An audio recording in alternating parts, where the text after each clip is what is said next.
আপনি যুদ্ধ করার কথা বলছেন, যুদ্ধ হলে কি হবে, যুদ্ধটা কেন হবে?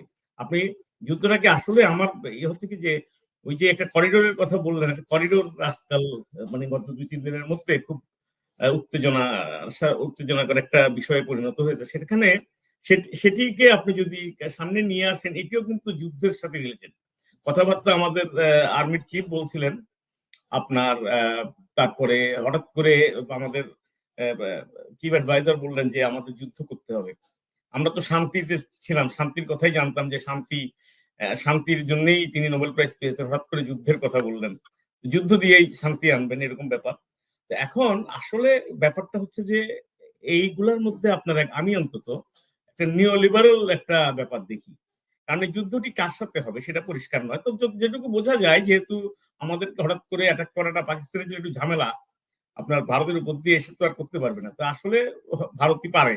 তাহলে যুদ্ধটা আল্টিমেটলি ভারতের সাথে হবে। ভারতের সাথে হওয়ার পরে যেটা হবে যে তখন পাকিস্তানকে আপনি মার্কেট করার বেশি সুযোগ হবে।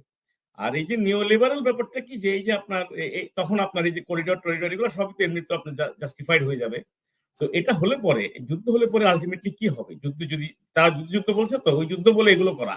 তো এগুলো করলে কি হবে? এগুলো করলে আলটিমেটলি আমাদের দেশটা ওই আমি প্লিজ ডোন্ট গেট মি রং, আমি আসলে খুব ইয়ের সাথে বলতেছি হয়তো একটু বেশি পেসিমিস্টিক হইতে যে আমরা আলটিমেটলি এই সিরিয়ার অবস্থা হবে অথবা গাজার অবস্থা হবে, যেটা আপনার নিওলিবারাল পলিসিগুলোরই মূল উদ্দেশ্যটাই থাকে ওরকম।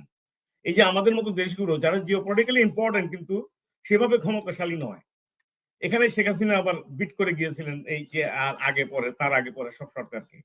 তিনি ওটা মনেই করতেন না যে তিনি আসলে ক্ষমতা কম তার। তিনি ভাবতেনই ওইভাবে, বঙ্গবন্ধুর মেয়ে তো, তিনি ভাবতেনই যে তিনি ক্ষমতাশীল। এই কারণে তিনি পাত্তা দিতেন না। এই যে পাত্তা না দেওয়ার ব্যাপারটা এটা তো ওদের পক্ষে হজম করা সম্ভব হয়নি।